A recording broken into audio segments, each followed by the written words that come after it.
I went on, where did I get this darn thing from? Oh yeah, I got it from one of the Craigslist, a thing they don't use anymore. Now it's all Facebook Marketplace, but this came off Craigslist. And it said, collector quality Ducati M900 Monster. It sure looked shiny. It looked pretty. The guy listed everything he did to it. And I said, I think that's the one I want. So I went to see it, talked to the guy, young fellow who, to me, in his 40s is young. I took it for a ride. I came back. I'll take it. I'm terrible at bargaining. When I see something I want, they see me coming from a mile away. There ain't no bargaining. All right, here you go, cash. I'll take it. And so I took it, and now it's basically therapy. A lot less costly than a psychiatrist.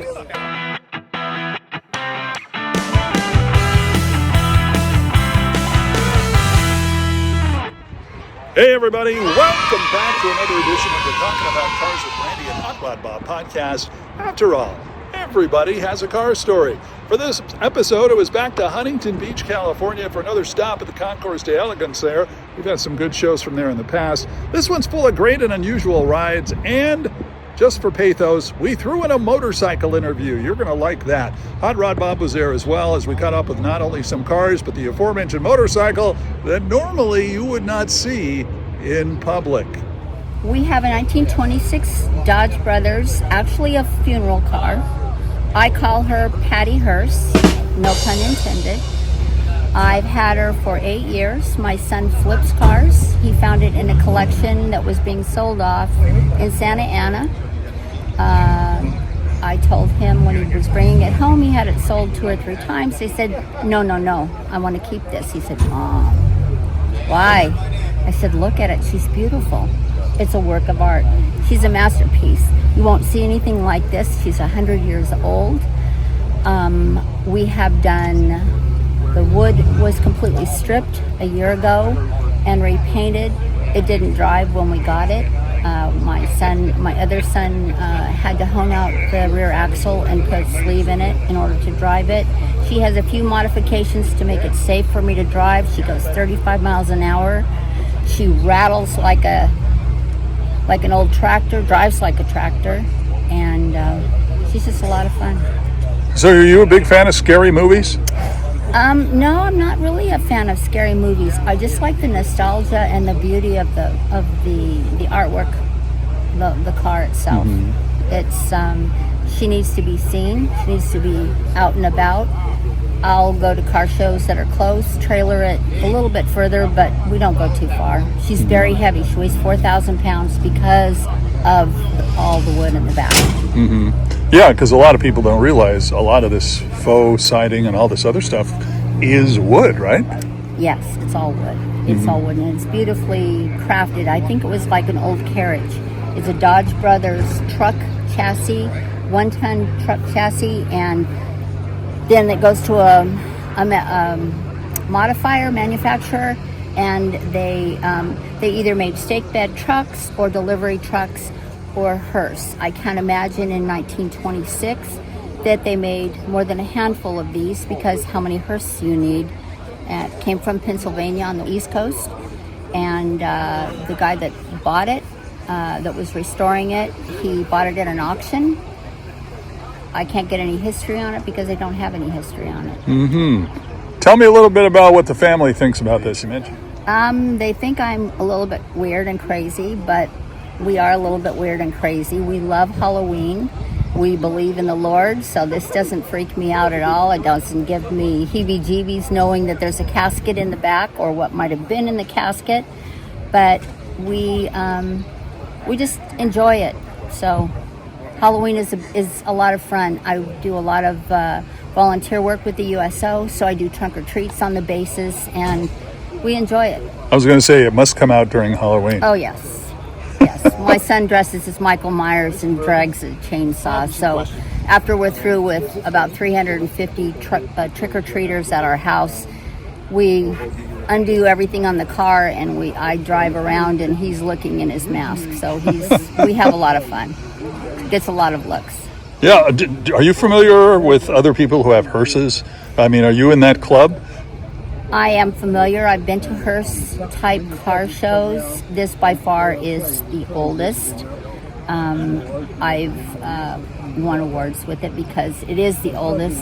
And I've done Whittier does a kind of like a hearse car show for Halloween, and they have a haunted house. So I've gone over there a couple of years, and we've had a lot of fun with it. What was the biggest reaction you had to this that you can think of, taking it to a show or people just losing their minds over it? They can't believe how beautiful it is, and you won't see anything like it. There isn't anything like this on the West Coast, not a Dodge.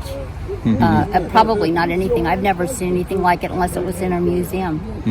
So, is this something where you would be interested in maybe another type of hearse vehicle if you ever saw one? I've seen another one back it was for sale in Georgia, but no, it's not something I want to collect. It's just something that it's a one of a kind, and I just enjoy it just because people need to see it. Now, the engine work on it, do you do that or do you have somebody else? No, my sons, one son is really mechanical, so he's the one that fixed the rear end, and he's the one that does other things to it mechanically. Then I have a good friend who's a woodworker, and he stripped all of the wood off of all of the paint off of the back, and that wasn't something we intended to do. It just kind of snowballs. If you start something on any of these old cars, it turns into a basket case. Absolutely. And you have to start all over. Could you give us a little quick tour of the vehicle? Okay. This is the front of the car. The engine compartment. The engine, I don't dare steam clean it or do anything to it because it's so fragile. The carburetor it's a Dodge, so I can't replace it. But engine compartment. Got news for you. Current Dodges are going to be hard to replace carburetors the rate they're going. One of the unique things about these is to get the window. You pull the window up like this. It goes through the top, and then it comes down like this. Oh wow! So that's kind of a fun little unique. Interesting. There's not too much. It's just pretty basic in the car. In the front, you see how big the steering wheel is. You see the little small space between the door jamb and the steering wheel. That's how much space I have to get into the car. People were very small. Very small. Yeah, they must have been rather short back in the 20s. Okay. They were. This is the whole front all of this is wood. Everything is wood. It's a truck on the bottom, truck chassis. This is an original coffin that came with the car.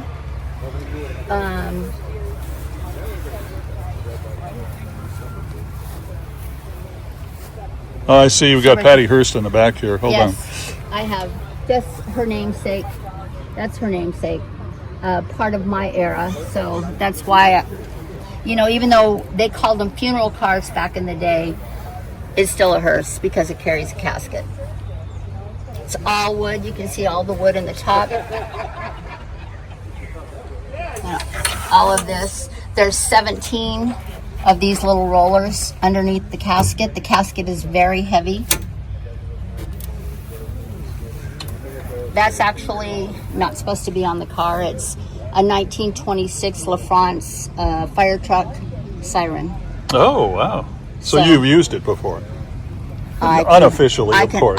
I can push the button inside. If I'm going too slow, I just push the button and they kind of get out of my way. Imagine their surprise when they look behind them and go, what? What the heck is that? What the heck is that? So, cool curtains. Running boards. We replaced the running boards. I had to put a new top on it. It didn't have a top one on it. You can't see it, but it has a fabric top, and that's why the curtains are a little discolored because when it leaked, made the curtains. But see the space here. Wow, you don't have much space at all. That's how much space you have. People were very small. Very small. I mean, truly. You getting in the car, you'd have to get in on the other side. I'd have to take the steering wheel off, I think. Well, my son is your size. He's tall. Okay. And he has to get in on the other side. Okay. So. Very nice. Thank you. Very nice. He's a lot of fun. All right. And let's see the headlights here. Just want to see what kind of, this is 1926. So what kind of headlights are these? They're just, I don't know. Is there just a switch that works it, or? Yes, there's switches. You don't have to turn it on, but. This switch here. Hold on. You sound like Dave Anderson. Yeah, mine's going to be running next to you. This is the side lights. So the Okay, side that's the lights- headlight, and this is the side light here. Lights that work.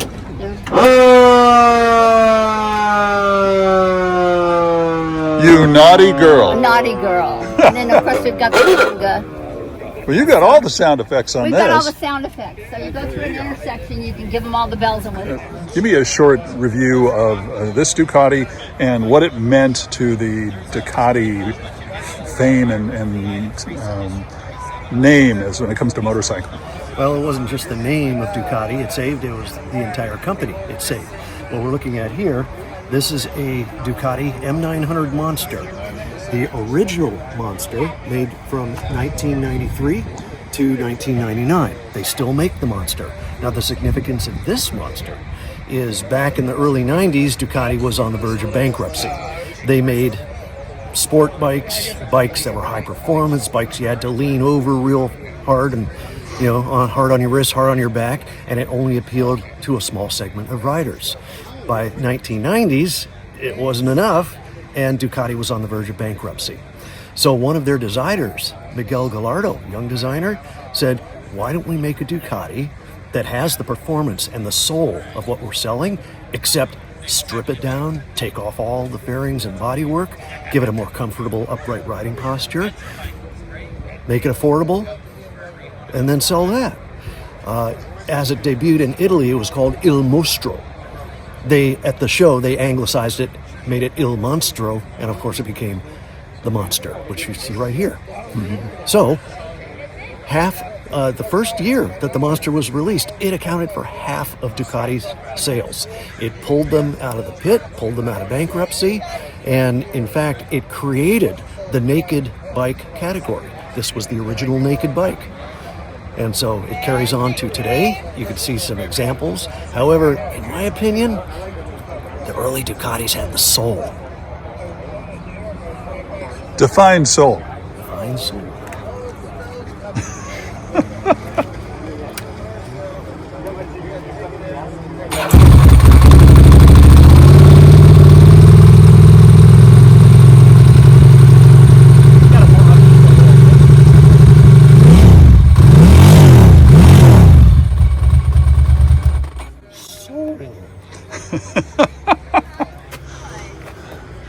How did you find this one? This one I was looking for a Ducati Monster. I always wanted one. I went on, where did I get this darn thing from? Oh yeah, I got it from one of the Craigslist, a thing they don't use anymore. Now it's all Facebook Marketplace, but this came off Craigslist. And it said, collector quality Ducati M900 Monster. It sure looked shiny. It looked pretty. The guy listed everything he did to it. And I said, I think that's the one I want. So I went to see it, talked to the guy, young fellow who, to me, in his 40s is young, but he started developing some visual problems, decided it wasn't safe for him to ride anymore. Okay, good reason to give up your Ducati. I'll ride it.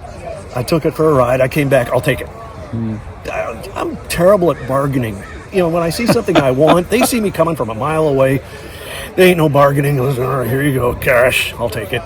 And so I took it, and now it's basically therapy. A lot less costly than a psychiatrist. So what are you telling me? You lay on the seat over here and tell people your problems? I tell the bike my problems. I tell Gina my problems. You've named the bike. Doesn't everyone? This is Gina. Gina is bellissimo. Now, after Gina Lola Brigida, I take it? Gina's I don't know, any Gina you want. Okay. All right. That's understandable. All right. So where do you take it to ride? Just my favorite back roads. I live in Acton. I've got my favorite roads that I take. I don't do freeways. I don't do stoplights. I don't do intersections unless I have to. I've just got my favorite rides that I've done hundreds of times, and that's my therapy, and that's all it's for. So you say you found this in California or somewhere else? California. Okay. In fact, a few blocks away from where you used to live. West Hills. Really? The guy was just a few streets over from Dory. You believe that? You might have even crossed paths with him. It's possible. It's possible. Mm-hmm. But I don't live there anymore. I don't live there anymore. Okay. Yeah, I know. Place has been taken. It's all graffitied over. You didn't like it. Bad neighborhood. It's gone to hell. So, which is why I live in Acton. I see. Okay. Well, You're the lucky stiff that gets to live in Washington State. That's true.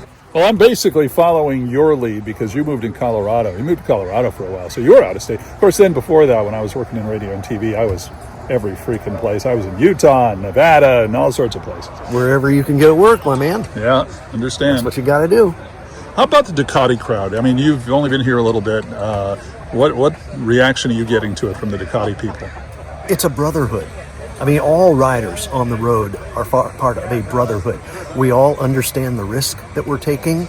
That's why when bikes pass each other, I mean, even I could pass a Harley on this thing, and they'll still give me the 2-finger wave, most of them. But that's... And they're the right 2 fingers. Right, 2 fingers down, which translates into, 2 wheels down, rubber side down, safe ride, that sort of thing. Mm-hmm. But even more so, you've got the Ducatis. And anybody who buys a Ducati is a connoisseur, not just a rider, but a connoisseur. All right. And it's just one of those bucket list bikes you got to have if you ride. And who is Paddy Hopkirk and Andrew Hedges? 2 famous British race car drivers who had actually raced this specific type car called Romeo. They had 2 cars, Romeo and Mabel, were the 2 famous MG cars raced at Sebring. And this is modeled after the Romeo car. Now, what's the difference between Romeo and Mabel? A few differences. Mabel had wire wheels. This had the British mini lights. Had some of the lightings were a little bit different on it. This has a rear backup light. There were a few differences. If you put them side by side, you'd see them. But my favorite was the Romeo car. So that's how did this come to your attention, and how did you get a chance to buy it? Bought it in 1984. Kept it completely stock. I wouldn't make any changes on it. Perfectly original. And slowly I started making it my car. And then, I actually went through a divorce. And I found I had a lot more time in the garage. Shocking! So my first thought was, I've always wanted to convert this to the race car. And that's what I did. I got the parts from England, from a guy named Dave Smith. And got all the wings for it, the front and back, and the mini light wheels, the 45 DCOE carburetors, Webers. And so I pretty much made it to the specs of the original race car. All right, now, we talked about it earlier. It's very rare, not only because it's an MG BGT, but it's not a BGT, it's a C. And it's got the Austin Healey engine in it. Very similar to the Austin Healey. Inline 6, 3 liter. So they weren't the best choice for racing back in those days because they were front heavy. They were. Now the original race car, one was cast iron and one was aluminum. And interestingly, these were 12-hour endurance races. And guess which one survived the 12-hour endurance race? Cast iron? Yes, it did. Oh, yeah. So I don't feel so bad about having the cast iron engine.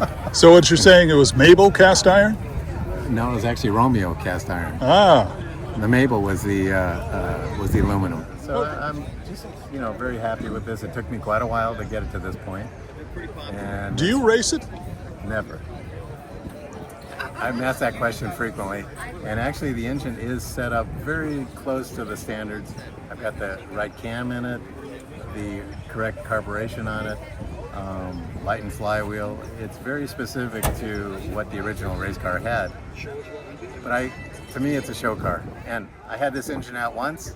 I never want to do that again. This is more of a driver for you. You take it out. It's a driver. It's a Sunday afternoon car. Sunday afternoon car. It's a great car.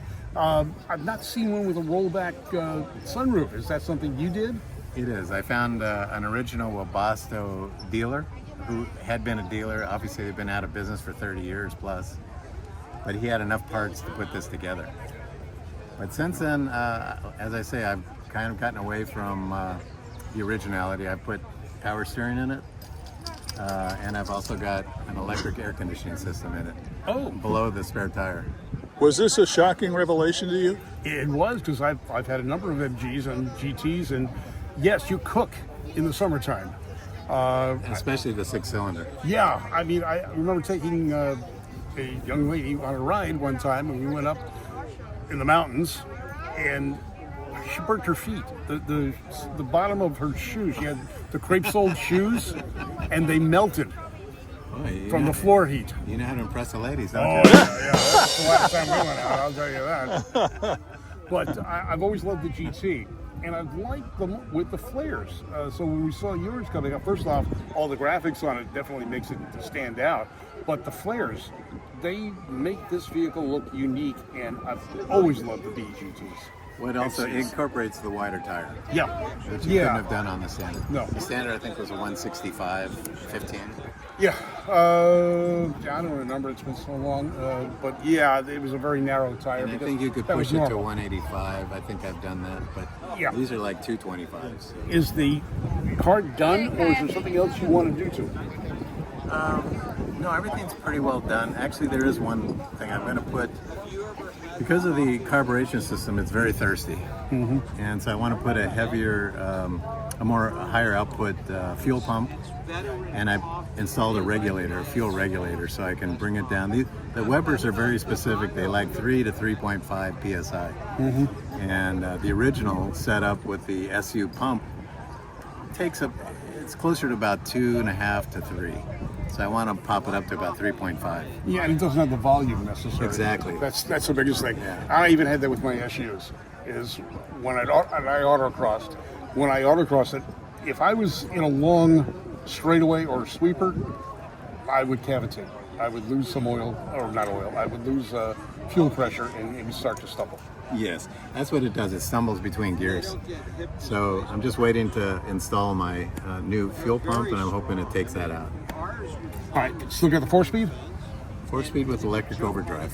Okay, that makes it drivable. Other than a lot of families wanted a 4-seater car, I personally didn't like it when they first came out, but now I do. What is the best thing you like about it? Probably just the way it rides. It rides so smooth down the freeway. It's so comfortable. Yeah, it feels like a really comfortable big car. Have you ever driven in a 2-seat T-Bird before? Yeah, And how do you compare the ride? pretty different. Yeah, they're a little bit rougher, and they're harder to fit in if you're tall. Yeah. So you're a tall guy. Did your head go over the windshield at all? No, when the top's up, I can get in and out without a problem. It's much better. How much work did you have to do to get this into shape? Well, mechanically quite a bit, but when I got it, it was sitting out for a long time. It was oxidized very bad. All the paint looked like white chalk. The top was rotted off, and the interior was full of leaves, and it didn't run. So I did some work, but this is the same paint. I just buffed it out and color sanded it, and it ended up coming out pretty good. I put a new top and did all of that, got the motor running. Now I drive it everywhere. It just runs great. One of the things about the Squarebirds that came out in 1958 was a larger engine to make them a little bit more powerful, but to cover the extra weight from the four-door. 352 cubic inch? Yes. It's all FE block. Yeah, all of them, yeah. Right. And it's more comfortable, like you said. There's a lot more room, and it's a lot more drivable or driver-friendly than the two seats were. Yeah, they're pretty comfortable cars when you drive, and you've got leg room.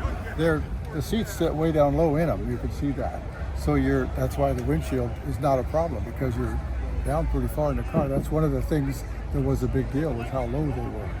And for somebody who wants to know the difference between a 59 and a 58 and a 60 per se, now behind you, you can see there's a 3-light 1960, 3 taillights, 1960 Thunderbird. This one only has 2 in the back.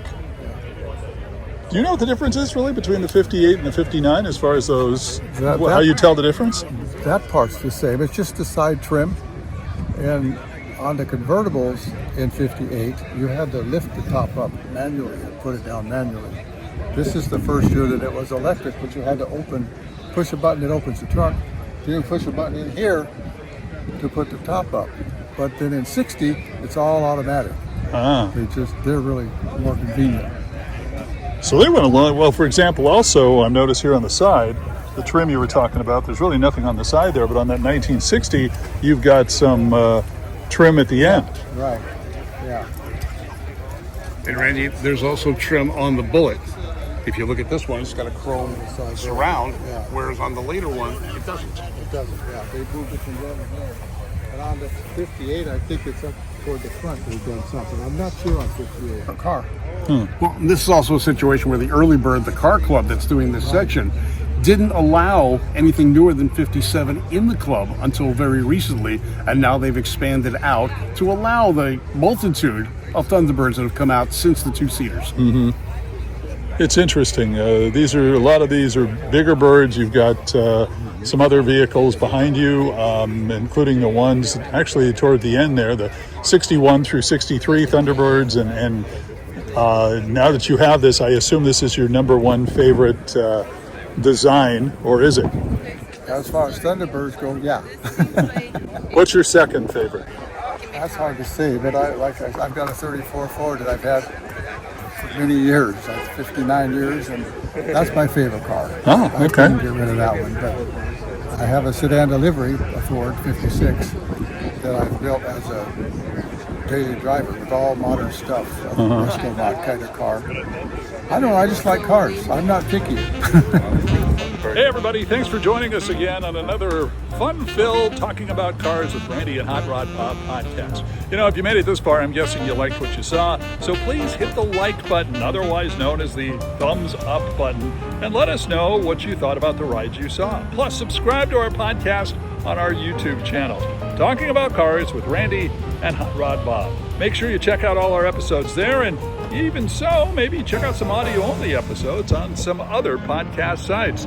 That'll do it for this time. We'll see you next time on the Talking About Cars podcast.